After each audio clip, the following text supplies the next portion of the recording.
Fall of Man, Section 6. The reason God did not interfere with the first human ancestors' fallen act.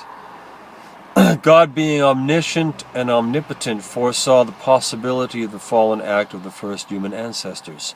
He did not lack the power to prevent Adam and Eve from committing the act. Why then did God not intervene to prevent the act of the fall when he foresaw it? This is one of the most important questions, but has been left unsolved throughout human history. We can give the following 3 points as the reasons God did not interfere with man's fallen act. 1. For the sake of the absoluteness and perfection of the principle of creation. According to the principle of creation, God created man so that, by inheriting his creative nature, man might dominate all things even as God dominates mankind. However, man must perfect himself by accomplishing his portion of responsibility in order to inherit God's creative nature. We call this period of growth the sphere of indirect dominion, or the sphere of dominion over the result of the principle. While men are in this sphere, God does not dominate them. Instead, he seeks to have them fulfill their portion of responsibility. God is to dominate men directly only after their perfection. If God should interfere with their acts during the growth period, it would amount to God's ignoring man's portion of responsibility. In that case, God himself would be ignoring the principle of creation, in which he exalts man as the dominator of all things by giving him a creative nature. If the principle should be ignored, the absoluteness and perfection of the principle would be lost. Since God is the creator, both absolute and perfect, the principle of creation which he set forth should also be absolute and perfect. Therefore God could not interfere with the act of the fall while men were in the period of growth, for the sake of the absoluteness and perfection of the principle of creation. 2. In order that God alone be the creator. God intervenes with beings or acts only within the principle.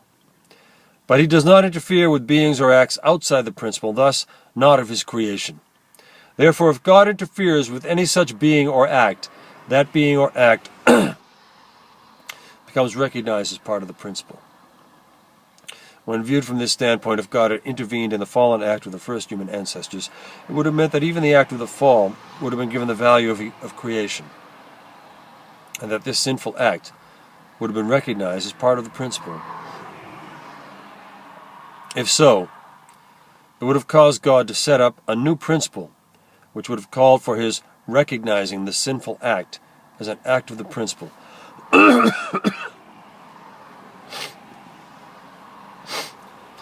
Since Satan initiated this process, this means that Satan would have created a new principle, making himself a creator along with God. In order that God alone be the creator, he could not interfere with the act of the fall. 3. In order to set up man as the dominator of all things, God created man and blessed him, and set him up to be the dominator of all things. Genesis 1:28. In order for man to dominate all things as God desired, he should have possessed certain qualifications as a lord, because he could only dominate others from a position superior to theirs, just as God was qualified to dominate all men because he was the creator. Man had to have the creativity of God in order to be qualified as the dominator of all things. Therefore God made man to perfect himself by accomplishing his own portion of responsibility through the period of his growth, in order to qualify him as the dominator of all things. Therefore, man should possess the qualities of dominion that can be obtained only by perfecting himself through such a course in the principle, before he can dominate all things. If God directly dominated and interfered with man in the period of his immaturity, it would result in making him the dominator of all things when he was not yet qualified to be a dominator. For he did not have the creativity of God and had not accomplished his portion of responsibility. It would be a contradiction to deal with an immature man and a perfect man on an equal basis. More than that, this would ignore the principle of creation, which he set up in order to make man dominator of all things by giving him even his power of creativity. Therefore God, who made the world according to the principle, could not interfere with the act of the fall of the immature man, who was still in the sphere of indirect dominion, in order that he could later set man up in the position of dominator of all things.